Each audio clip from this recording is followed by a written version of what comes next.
Welcome to the Events Podcast.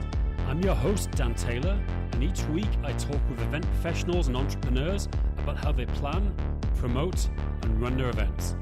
We help you build your events empire by growing your business using live events, whether you're running community meetups or conferences, trade shows, and other events. We focus on finding actionable tips that you can use straight away. We want you to get more attendees, produce epic events, make more money, and most importantly, to do it all with no stress. This podcast is sponsored by EventsFrame. Check it out over at eventsframe.com. Make the switch from Eventbrite today to our amazing ticketing and registration system with no ticket fees. Most ticketing systems charge you a minimum of 3% of the ticket price, but we just have a flat, low fee with no ticket fees and no restrictions. There's literally no system out there that is cheaper than EventsFrame. It's also super easy to use, and you can embed your tickets in your website, or you can use our own website builder, which is really simple. We have amazing options to apply all kinds of discounts and all the features you'd expect from a much more expensive system like QR code check-in. Go to eventsframe.com, that's eventsframe.com, for a free, no-risk, 1-month trial. Hello and welcome to the podcast. Today I'm delighted to be talking to Andy Fossett live from Tokyo. Andy runs a business called GMB, which focuses on people how to use their body and do kind of strength and mobility exercises. And he's a former teacher, so great to chat to you. Welcome to the podcast, Andy. Thank you. I am glad to be talking about what we do and sort of how it came out of teaching. I still think of myself as a teacher, actually. So when I discovered your show, I knew that it was something that was a really good fit for me. Definitely. Well, we're recording a few episodes about teacher entrepreneurs, people who two different cases. Like first case is teachers who want to kind of run like a side hustle, some entrepreneurial activity they're really interested in. Right. And the second case, people that want to leave and do it, as a second sort of career. So which kind of I think is you. So yeah, let's get into it. So I don't know much. I'm learning about you. We're both members of a group called the Dynamite Circle. It's a location independent entrepreneur community. Which, if people don't know about it, that's kind of the type of business that you could run from anywhere. Definitely, which can kind of be anything. It's interesting. I used to think of it just as online businesses, but there's people that have factories and things that are in our group. As long as you don't need to be there, it's location independent business, I guess. Yeah, I mean, that's something that also I think has the options have expanded in the past 10 years, especially as communication technology has increased, but also just the ability to do video in a much more lightweight fashion than we used to be able to, and all kinds of just lots of trends in globalization, online payment platforms being able to send money across the world much more easily than you could before. There's a lot of things that have really facilitated the growth of all kinds of different business sectors and being able to run them remotely. So it's really fantastic if you're trying to start something new. There's a lot more options than there used to be that don't require having to get major investment up front, buy a brick and mortar space, get an office, buy desks and chairs, and hire people to come sit next to you all day. Yeah, definitely. So it's very international. You're in Tokyo right now. I'm in Prague. Yes. It's a cold, about 0 degrees actually. It's got really cold here in Prague. We're right behind you. Really? Yeah, Tokyo. Tokyo is cold in the winter. But look, I want to get into your background, how you got into teaching to start off with, and then how I want to talk a bit about how you ended up teaching in Tokyo and your life there, because that's kind of super interesting to a lot of people. You were teaching in schools there. So how did you get into teaching? Was it straight after college, or what happened with you? And where are you from as well?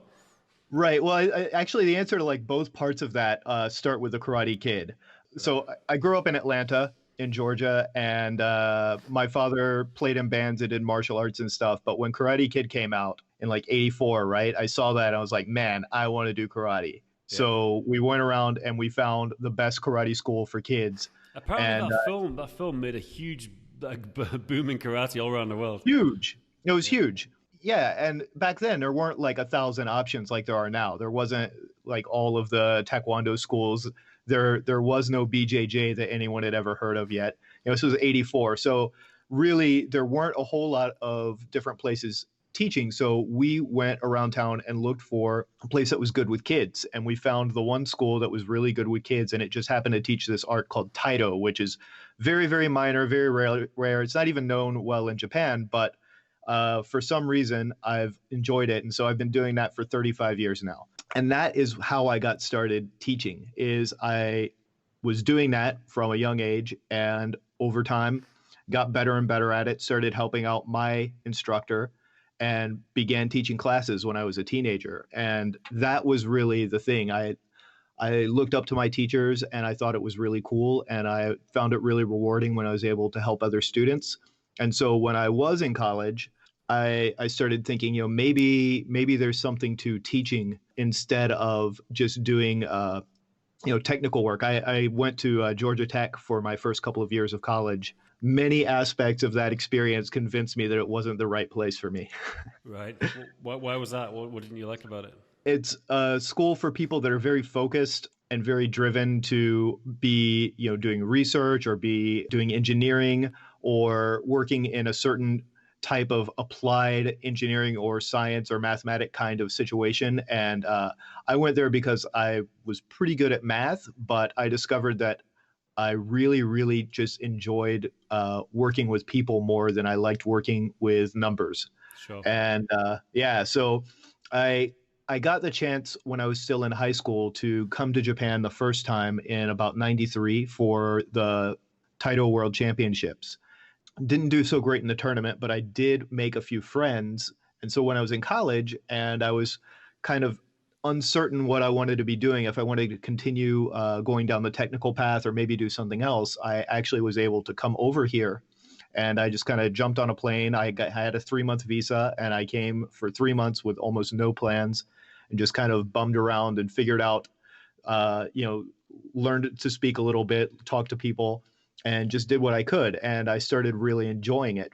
Had you dropped out of college at this point, and what were you doing? I hadn't technically dropped out yet, but I did take a very nice long break and then go back to a different college when I had determined that I done with what I had been doing up to that point. Right. So you spent 3 months in Japan. Like, you just traveled around, did you? That's quite expensive to do, especially when you're a student, I guess. The lucky thing was that through my connections with Taito, I happened to know a lot of people that taught that over here. And my instructor was able to introduce me to people. There wasn't the internet. You couldn't just look people up on Facebook. Basically, it wasn't as easy to find people that were outside of, say, Tokyo. So all of the people that taught this martial art in smaller towns and stuff, I had a connection with them, and I was able to basically call them up and say, hey, I'm a student of this martial art from America, and my teacher, recommended that I get in touch with you. And they'd be like, oh, come stay at my house for 2 weeks. So that was basically how I was able to afford it, is that I didn't have to pay for very much because I had these connections that I think are a little harder to make these days because we have so many more lighter weight connections. But then, I was young, and a lot of people, I think, wanted to help me out because they saw it as a fairly rare opportunity at that point. And were you teaching in these schools in Japan, in these Taito schools, or you were just hanging out and training there? So I was training, but I was also of a level that I was able to do a little bit of instruction too. So I was doing a little bit of both, but I was definitely trying to soak up as much as I could of other people's teaching while I had the opportunity to do that. Cool. So what happened then? You ended up doing this as a short-term thing and going back to the States? Right. I started coming back and forth every time I got a chance, and that's when it really did get expensive. So I realized that if I wanted to keep, spending time in Japan, that I really needed to find a job here. And, the natural thing is teaching English because there was tons of opportunity for that. And so I went back and I enrolled at Georgia State and figured out what was the least number of classes I could take to complete a bachelor's degree so I could get a teaching visa over here. Yep. And I joined a program called the JET program that basically places native English speakers in rural Japanese schools to teach English. And I did that does JET stand for? Is that an American I think program it's Japan Exchange and Teaching Program. It's a really interesting thing. It's done by the Board of Ministry of Education here, but it's one of those oxymoronic things where they get all of these Americans teaching American English over here, but they spell program the British way. So, Right. yeah, I don't know. The correct way. Well, it's debatable. Exactly.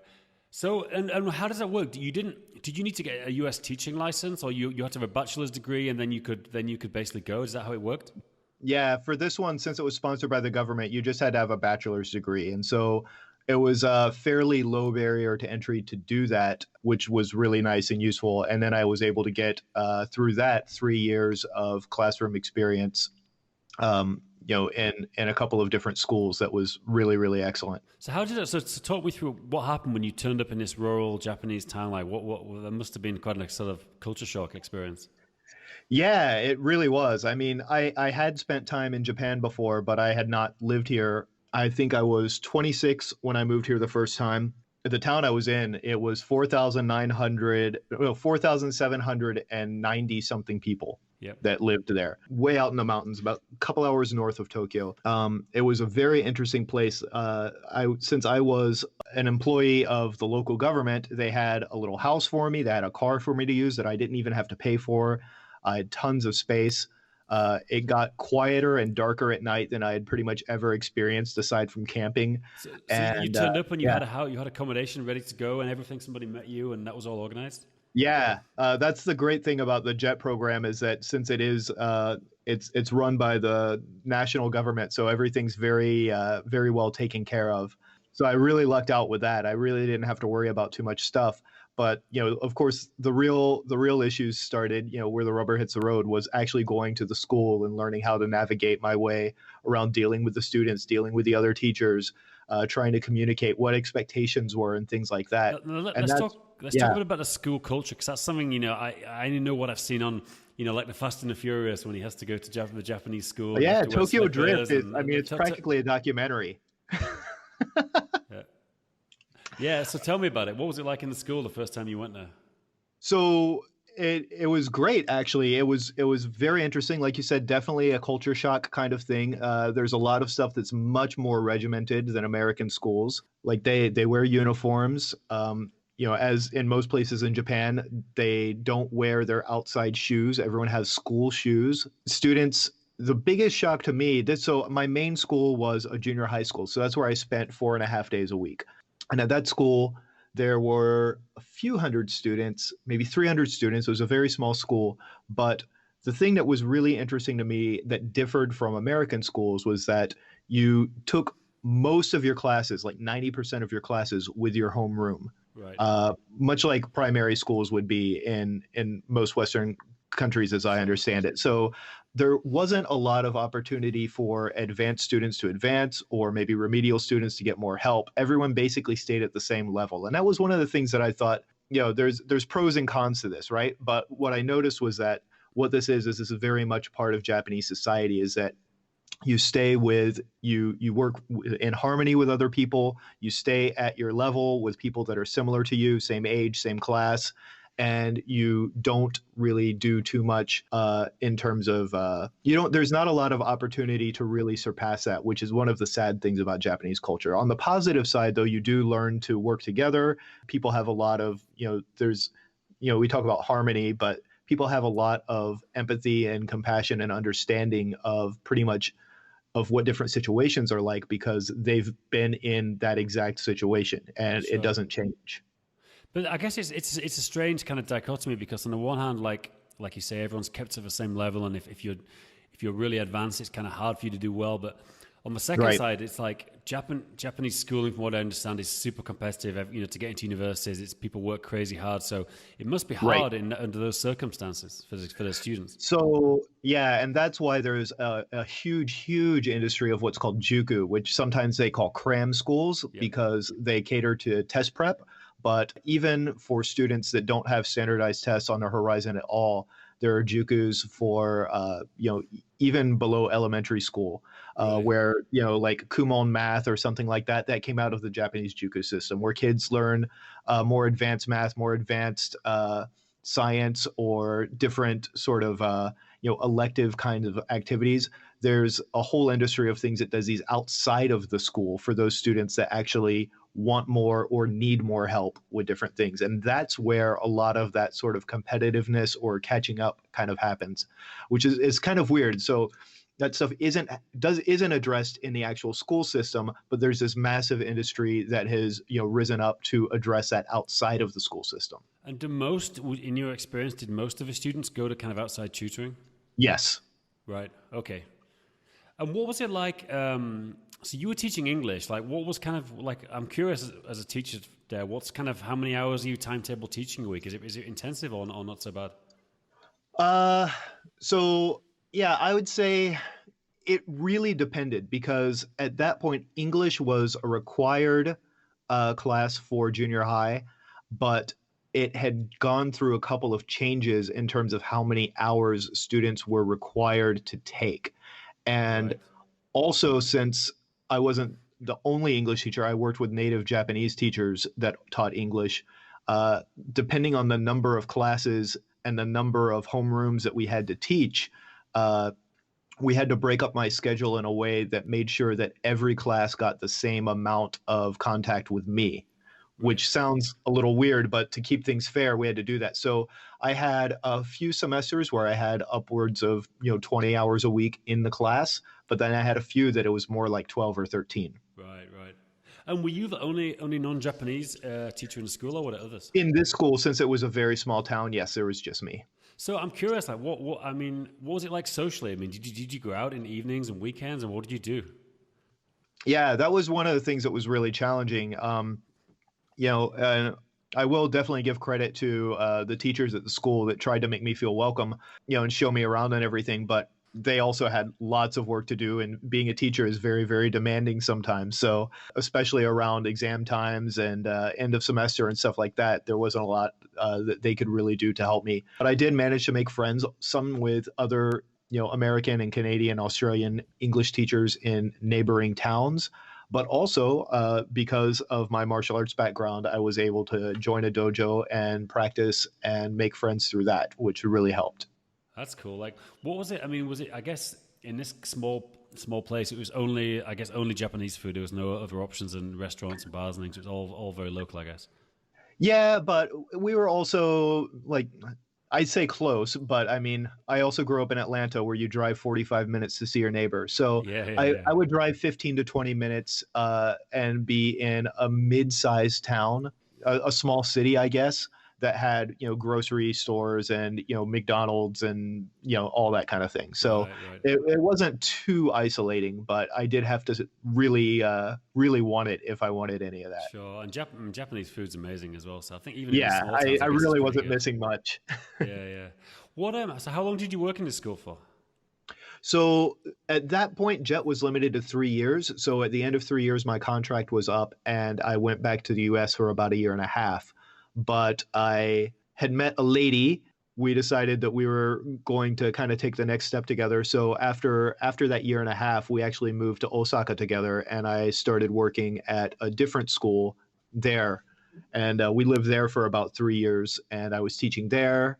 And that's when I realized that there wasn't a lot of future in, especially being an English teacher long term in Japan. Yeah, I've talked to one or two other people who were English teachers, and it kind of goes a few ways. I mean, I know, I've got a few friends in Prague who teach English, and people, some people use it as a stepping stone. They want to go work for, say, an international school as a I say proper teacher, but as a Right. really a teacher, and they take their teaching license. Some Sure. just want to go off and do something completely different. It's I mean, it's a tough thing to do, I guess, forever, unless you sort of start your own language school or something, because it's kind of, it's not a lot of advancement in it, it seems to me, as an English teacher. Right. And so a lot of people do start language schools because, you can be in control somewhat of at least your, amount of profitability. What I started doing is I started working more at the Department of Education level and started working more with the local governments and training the teachers because I had that classroom experience and I knew what people were coming into. So I was able to work with new teachers coming, train them, work with the Japanese teachers that had to work with those people and train them on how to have a good, teamwork experience and everything, and started doing a lot more work on curricula, the training side of thing than actual classroom instruction. That's interesting. So you were in Osaka. Were you working for the government then, or were you a contractor working part-time? How did that work? I was a contractor working at the Board of Education. Yeah. Right. Now, I imagine like that, I guess that gets into Japanese corporate life a bit. I mean, that's something I imagine, it's people work incredibly hard. You don't leave before your boss leaves. Was it like that for you, or were you kind of out of it as a contractor? There was a little bit of that, but it was a weird situation. And this is one of the reasons that it got sort of bad for me at the end, is because I was hired as a contractor specifically because the Board of Education did not have enough money to pay full-time employees. Right. And this is what was happening, especially in larger cities. They were having trouble with budget allotments. And so things that were seen as non-essential, like elective language programs, for example, they couldn't afford to retain staff full-time or pay benefits. So you ended up with all these people with contracts that specified exactly 32 hours a week. So they wouldn't have to be included in the national health insurance plan and that kind of thing, right? Right. Yeah. So along the way, things got political, and I saw, PE teachers, music teachers, same thing happening to them. And that's when I was starting to think, this is something I enjoy, but it's not something that I'm going to be able to keep up with, since, at that point I had gotten married and I was thinking long-term and family, and I really wanted a lot more security. So that's when I started looking into what I could do in terms of, maybe starting my own thing. Started off as a side hustle. But what could I do to have a little bit more predictability and security with my long-term income, so that I wouldn't be, hoping that my contract would be renewed. And that's basically what it came down to. After 2 years where I found out that my next year's contract would be renewed only a week or two before the current one expired, I got really, really sick of having to live with that 3 months of anxiety, Yeah. How old were you at the point when you were looking at doing something entrepreneurial, doing your own business? So I think, let's see, I got married, I was 32. So around 32, 33. It's interesting. I think, that's a lot of, I never did anything entrepreneurial till my, I guess, probably 34, mid 30s, and right. A lot of my friends are the same. I think a lot of people, think, it's something you've got to be born an entrepreneur. But I mean, I've got plenty of friends didn't do anything entrepreneurial till their 40s, even 50s. Oh, no. People are, and I think it's interesting. I think it's more common to do it at that kind of time rather than something you have to have been doing earlier. Absolutely. I mean, I don't know about other countries, but I know if you look at U.S. Department of Labor stats, you can very clearly see that most businesses are started by actually in their 40s and 50s. So yeah, it's not strange at all. It's just that now, especially those of us who spend a lot of time online and have paid attention to, tech startups and, the digital entrepreneur space, that we see a lot of younger people doing this. And so there's this sort of this bias in what we see, that we see the survivor bias of these young guys that have done very well for themselves starting companies. But the truth is that most businesses are not, in fact, started by people straight out of college. Yeah, and it was interesting. There was a Forbes article recently about high growth tech startups, and the average age of those companies, a founder was 45. As people presume it's kind of a Zuckerberg in college, and that's actually the outlier.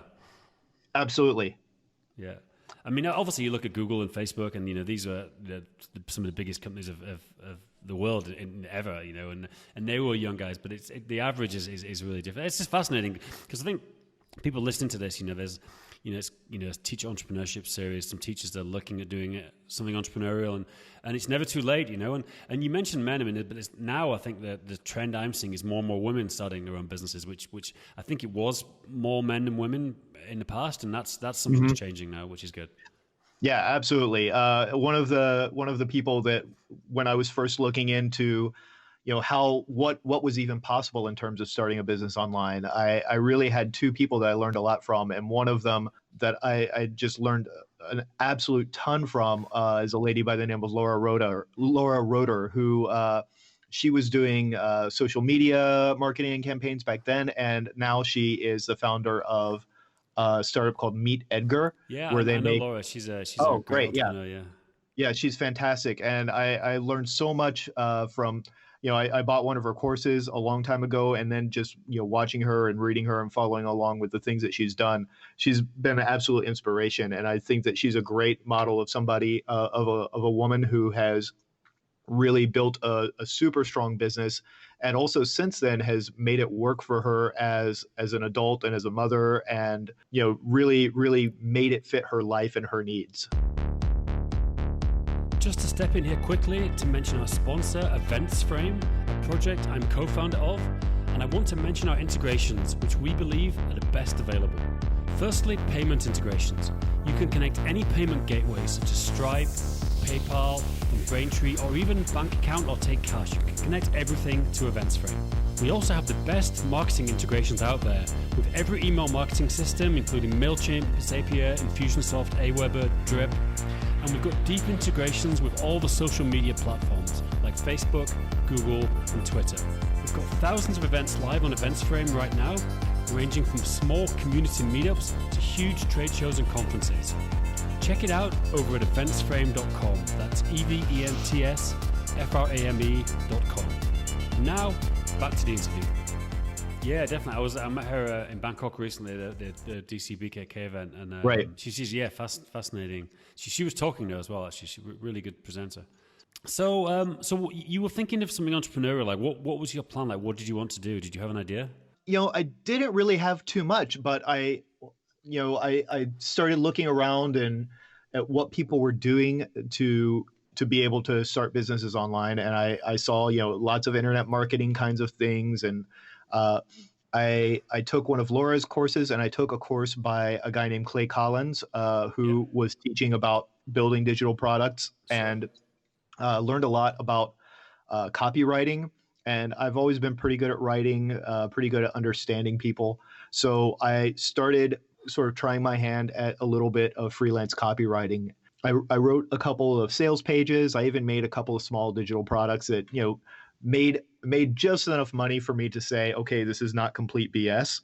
And what were these digital products like? What were they? Like, that's kind of vague. So I'm curious what for they example, were. At the time, I had been through like a ton of job searches, looking for teaching jobs in Japan and trying to find some that weren't absolute crap. And I knew a lot of people were looking for that too, but that there was really no good information out there, and there was a lot of misinformation. So I wrote a really simple kind of ebook on how to determine what kind of teaching jobs were good ones and which ones weren't, and that did okay with people that were looking for them. So then I went a little bigger, and I actually self-published on Amazon, when that was still a new thing, a book on how to find a job in Japan and move over here and get a visa, which was a lot broader than just teaching jobs. And I did a lot of research on that, on how to do those things, and went about trying to promote that and market that. And what I really did during this time was I was just learning how to use the commerce side of the internet as somebody who makes things rather than as a consumer. Cool. So what about the Amazon book? Like, tell me about that. Is it still going? How did that go? I mean, yeah, it's probably still there. The information in it is, at least a few years out of date, but I don't imagine Amazon has taken it down. And all of my notifications for sales and that kind of thing go through the company now, so I don't even see them. But basically, I wrote this book. I think I wrote it in whatever the native word processor for Mac is. Yeah. Amazon CreateSpace made it really, really super easy. I just uploaded a file, uploaded a graphic for the cover, and set a price. It was really as simple as that. And then it was there. And the thing is it was a thing that people do type into the Googles, not millions and millions of people, but enough of them that they stumbled across it. And some people bought it. And I also had a version on the website that had some bonus stuff. And that way I got to keep more of the money than Amazon did. And I managed to make, I think, total on that before I took the website down, I think I made $6,000 or $7,000 on it. That's great. Is that still something people could do now? Is it still easy to I guess it's easy to self-publish a book on Amazon. Is it still easy to actually make some money out of it?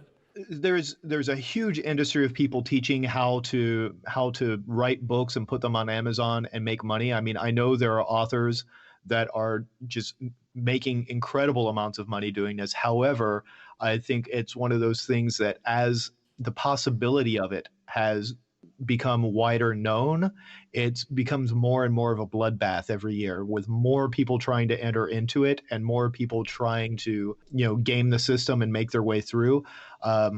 So like if you were gonna ask like my advice on like is that a good market? I would say it's as good as any. But I think the thing is that you really need to focus on building your audience and knowing exactly what you have to offer them Yeah. before you start trying to sell a product in any kind of marketplace or any kind of ecosystem. That's a good point, because the way I kind of see Amazon, I mean, like I think if someone's let's take the example of a teacher looking to do something entrepreneurial. If they've got a topic they really want to write about and they know a lot about it, it could be a good sort of first step into entrepreneurship. You're probably not going to make a fortune out of it, but it'll be interesting. You'll get some feedback.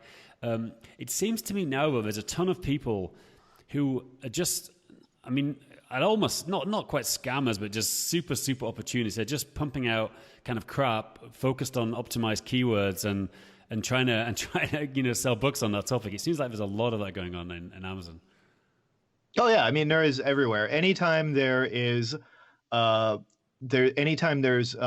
system that incentivizes certain kinds of behavior, or if you have an algorithm that uses automated tools to determine the fittest recommendation, you're going to find people that spend more time trying to figure out how to game the algorithm than they do trying to actually make good products. Yeah. Now, you said something interesting about like before you do this or do a book or do anything, it's good to sort of build up an audience and have it. I mean, is that something you think it's good to start off as a first point of any kind of business, starting a blog or YouTube videos or podcast or something to kind of get an audience just generally? Yeah, absolutely. I mean, I think there's just tons and tons of great case studies of this. Nathan Barry, who runs ConvertKit, he talks about all the creators who are his clients and the people that he knows that have made all of these different products and everything. And the way that he made ConvertKit too is basically just start putting things together. He writes, every day. He writes every single day, and from that started putting ideas out there, and then people started responding and people started saying, hey, I wish I had this thing too. And it goes from there. You have to put yourself in front of people to earn their trust as someone that they would hire to advise them, right? So it could be in any kind of format. It could be, in a community.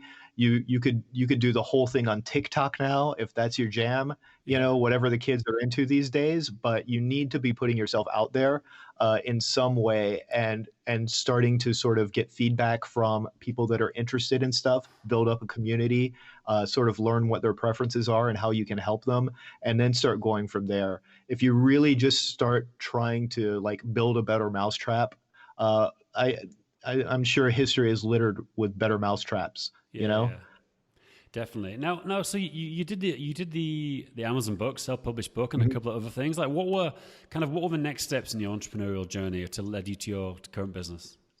Well, really around that time, I was working out with a guy that had his own fitness and yoga studio in Osaka, and I had also started helping him try to get more clients. I rebuilt his website and was trying to do a little bit of copywriting for him and working with him on that. But we realized really quickly that he was really limited by the fact that he could only teach one or max two people in a space at a time. And so he was also starting to think, well, maybe I should try to do something online. So we partnered up and made a course together. I was like, yeah, I think I can help you with the online thing because I've done it with a few things before. And so we started building up his YouTube channel. We got him in front of people on a few different fitness related forums, built up a little bit of an email list, and then we launched a course. We pre-sold it. I think we made $3,000 from 25 people or something like that before we even launched it. Spent 6 weeks building out the course and serving the people, and it was just good enough for us to know and convince our wives that it wasn't a stupid waste of time. Wow! And so this was when you said pre-sold it. So this guy, he already had a list, or was this kind of the context you'd built up to sell the course to? Before we knew we were doing a course, we had started building a small email list, but Yeah, we started building it up seriously when we were trying to do this, and by seriously, I mean we started saying, "Hey, please join our email list." Right. You know, this was 2009, late 2009. So it was a little bit different world on the internet then. And we had a weekly newsletter that we would send out by email, and that was just my copywriting. And we would post some videos to YouTube and use that to drive people to the newsletter too. And then we said, "Hey, we're thinking about doing a course. Would you be interested?" And we had, like 50 people say, yeah, they'd be interested. And then we said, well, we're going to make it and it's going to look like this. The first 25 people that pay us this amount of money are, guaranteed access. Right. And then people did. And what was surprisingly. What was it actually like practically? Was it YouTube? Was it mostly just videos with some kind of accompanying documents that explain what to do? Or how did you structure the course? Well, I mean, this is a completely obsolete method now, but I mean, what I did is I made a new blog. I built it on WordPress. I made a blog on there. We made the homepage, basically the sales page for it. And then you could log in and your account would give you access to the pages that had the content on them. So, we might have like the warm-up page that would have a video at the top, then would have, maybe some text that listed out the exercises and a few key points and, a download link if you wanted to download the video. Right. And what was the next step then? Because I'm curious, because your website now, to jump forward, it's gmb.io. Very, very cool website, by the way. So did you quickly translate this course into running your own business, or were there some other things you did kind of in between? Well, I mean, we knew we were going to go that way, but we weren't ready for that yet. So we had a few stops in between. We made a few courses for specific things. We brought on another partner, and they had done a yoga DVD back years before, but never really managed to sell most of it. I was like, well, let's just put the whole damn thing online. And we did that. And we spent a few weeks rebuilding that product, getting a couple of affiliates to help us market it. And then I think we sold $35,000 worth in the first weekend of that. Cool. And that was our real first test case that convinced us we needed to start an actual company. And so you had a business partner, I guess the business partner is this still your business partner, or are you solo nowadays? Yep. I have two partners, Ryan and Jarlo. They are my partners in business, best friends, cool dudes. And we've been doing this together for 10 years now. Great. Now, at what point did you think about sort of quitting your job and the Ministry of Education in Osaka and doing this full time? Was it a gradual thing, or did you say, when I hit this income, I'm gonna quit and do it, or did you not even plan to quit originally? Right. Well, by this point, I was completely out of it. I had been fed up with it. I really couldn't live my life around the way that things were going with that. And so I did find a couple of part-time gigs that were very flexible, that I was still able to get, some income while I was going through all of this stuff, but gave me enough time to work on this. Luckily, my wife also had a decent job, so I wasn't, we weren't completely broke outside of that, but it was about, for about a year, and then for the first couple of years of the company, actually, about 3 years of scraping. That's the thing people don't often talk about, and having an understanding partner in those kind of circumstances is hugely important. Absolutely. I credit my wife with, a lot. Just honestly, the whole thing is, it's partnership 100%. And Sure. Everything that I've done has relied on everything that she's done. And also my business partners as well. I mean, it's very much a team sport that we're playing here. I know some people manage to do this as solopreneurs and run things that way. And I have a lot of respect for that. But for me, it's very much been a team sport the entire time. Sure. And how did you end up kind of setting up your own website and branding this as kind of your business as opposed to doing these individual courses and things and partnerships? By that time, we had just had enough people that sort of knew who we were because of the other products and other organizations that my partners had been part of, other fitness groups that they had trained with, and they had done a lot of stuff on YouTube at that point. Which at that point, like I said, it's 10 years ago. So it wasn't like today where you have channels with like 50 million followers or anything. It's like, they had a few hundred, views on some of their videos, which was a pretty big deal back then. but that was enough for us to think that we kind of had something. And my partner, that is the head coach of GMB, Ryan, was actually, I think he was in Australia at the time doing a seminar unrelated to what we were doing. But during one of the breaks, he was starting to do some handstands and some stuff, kind of like what we do now. And everyone stopped and said, "Well, teach us that. We'd rather learn that than when you were teaching us." And Really, that yeah, was yeah, kind yeah. of how we knew, okay, there's an actual market for this. And nobody really was teaching much of that at the time, online at least. So we were able to, we kind of had an open niche, and we knew that there was interest, and we had built our chops in both building up what today looks like a pretty low tech product, but at the time, there weren't a lot of people doing it. Our technical chops and also marketing and that sort of thing. And so we knew that we could do it. We just basically needed to do it. Sure. Yeah, I mean, just as a general trend, I mean, I go to CrossFit here, and as a huge functional movement kind of is just become a big thing. People like this kind of way of working out nowadays. Yeah, definitely. I think that there's CrossFit we have to thank for part of that, but also it's just a reaction to the legacy of the '80s with the the Z Cavarici pants and the spandex and the spray Yeah, tan and everybody eating like 2,000 calories of whey protein a day and trying to do all of that, and then getting hurt and not getting results. sure. Now, how does this work now? Because you have these online programs. Again, the website's gmb.io. So essentially, your business model is you sell these programs to people, and they pay kind of a flat fee for the program. Is that how it works? Yeah, there's a lot of people that are trying to go the subscription route now, and we do have a membership for people that want more help. That we have kind of a coaching community thing, but I'm not really a believer in subscriptions. I know that they're great for predictability, and a lot of businesses love them, but I think a lot of consumers hate them, and Yeah. I think that we're really going to see a backlash and a pendulum swing back the other way away from subscription products in the next couple of years. So I'm really not a fan of that. We try to let people know that you buy one of our products, you pay for it once, and it's yours.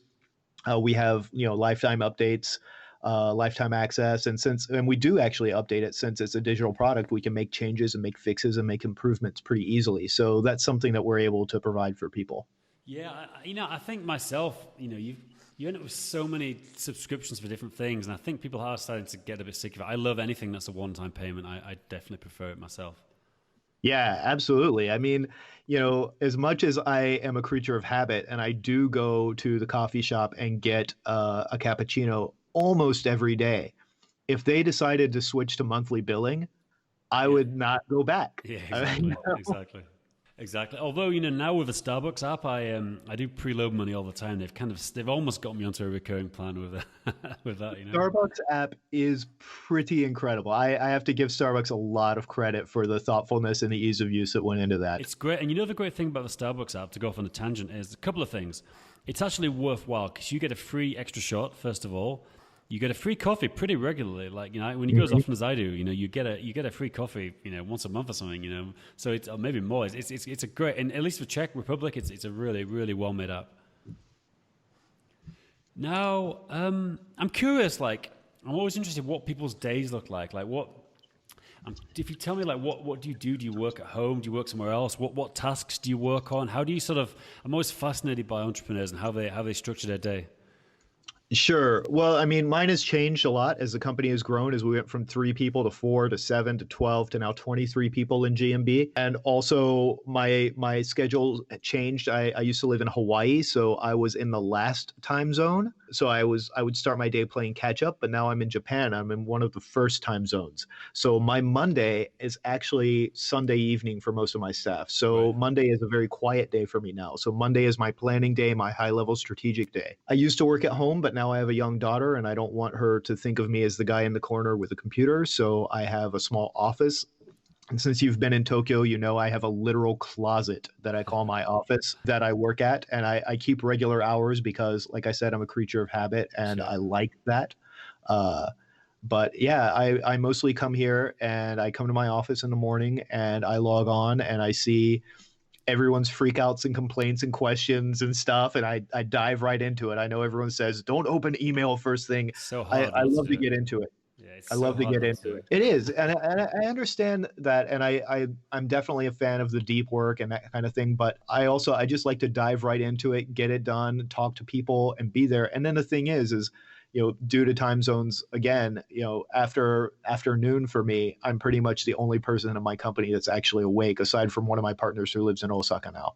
So, So sorry. yeah, so at that point, I really can sort of dig deeper into things and have a little bit of isolation and work on stuff like that. So I just kind of flopped my day from how it used to be, and that's what I do. I try to keep pretty good hours, like maybe about 6 hours a day, Monday through Friday. Yeah. Now you mentioned before, like before we started recording, you live in sort of central Tokyo. Like, Yeah.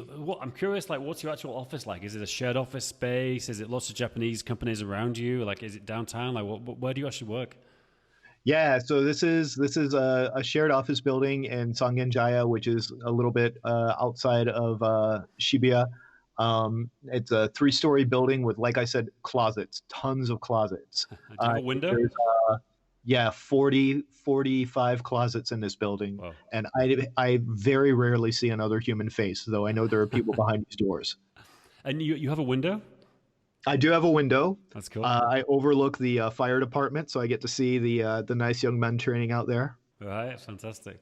And what we kind of skipped over it, but you know, so many people now, when you think of building a team, they think they've got to have an office and employees sitting there. But we almost take it for granted in the kind of circles we move in. But a team is remote, where you have people all around the world. And I guess from how you're describing your team, that's how your team is.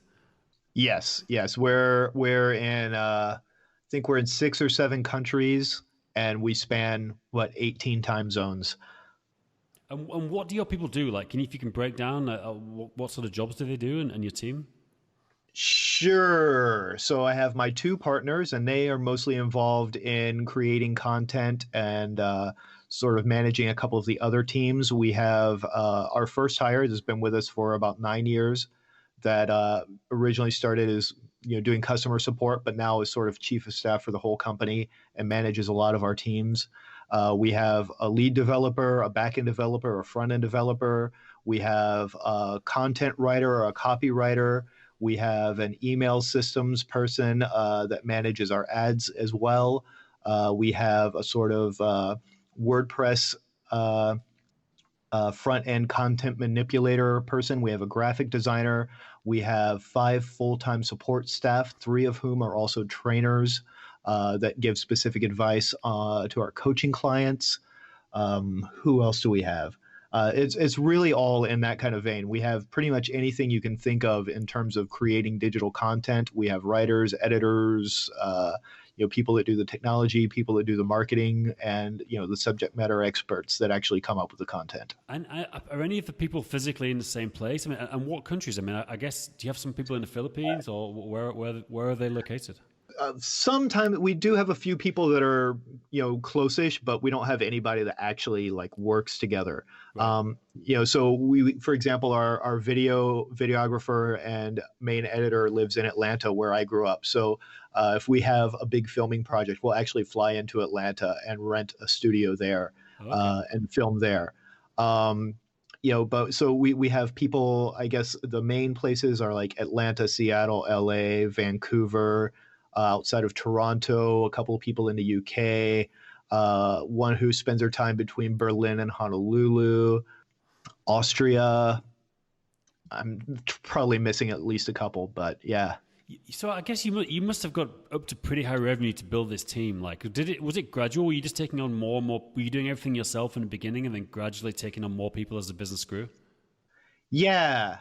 Basically, that's how it went. And there's always times where it's a chicken and egg thing. Yeah. Like you need to hire people to grow to the next level, and it's been gradual with spurts. It's that model of evolution where you have a slope and a jump and a slope and a jump. It's not definitely a straight line. So, like for example, one year we went from $840,000 in revenue to $2.2 million. Wow, that's great. Yeah. So like that kind of jump is I think something that really happens when everything's dialed in to get to that level, and then you do the things and then you're there, right? Definitely. That is fascinating. Now I'm curious, just, I know we're getting close on time, like you Sure. mentioned in-person events and you run some kind of workshops. If you could talk me through that, and is that much of a moneymaker for you, or is it to promote your online services, or how does that work? Well, one of the things when you have a remote team is you really value being able to meet up in person, but doing that costs money, right?